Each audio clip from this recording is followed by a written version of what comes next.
Ito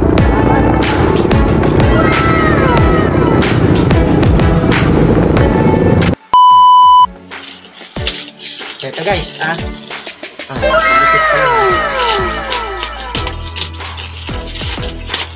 kasi i-check din natin siya guys, baka may damage siya, sabi ng rider, i-check natin, tapos video. Ayan guys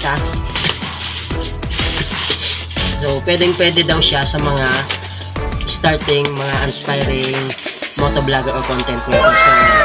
So first na lumitaw is ito na guys, yung extra battery niya. So yan, may extra battery na nilagay si seller. So ito din guys ang SD card niya. Ayan SD card is 32 gig na siya guys, 32 gig. So solid. So check natin yung item. Ito, nakatape pa siya. Ayan guys, so talagang madami siyang bubble wrap para hindi siya taltag talaga, dahil ano siya yan, camera.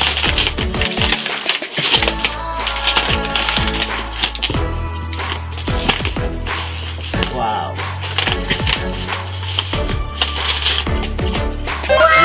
Yun agad guys, makita ko agad siya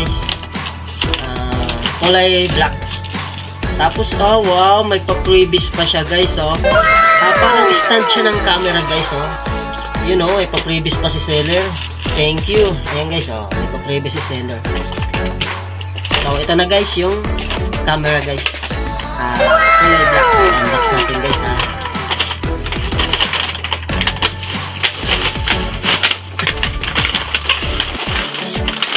Wow.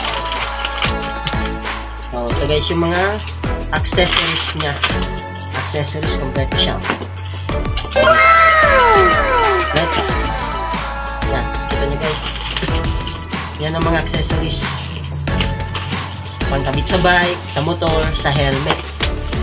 So ito yung manual niya guys. Tapos punta tayo dito sa camera. So bubuksan muna natin guys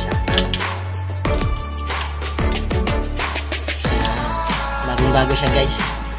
Yan, pa-order kami kasi nakikita namin trending siya sa TikTok. Maraming nag-a-avail. Sira na siya guys. So bale ito ay extra battery. Balik natin guys. Lalagyan natin ng SD kasi ita-try natin siya kung nagpe-play. So ayan.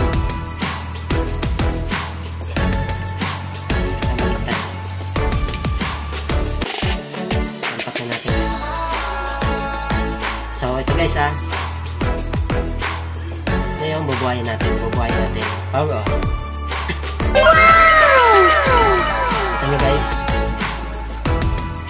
Pakita natin guys. Wow, napakalinaw. Wow guys, nakikita nyo guys. A few moments later.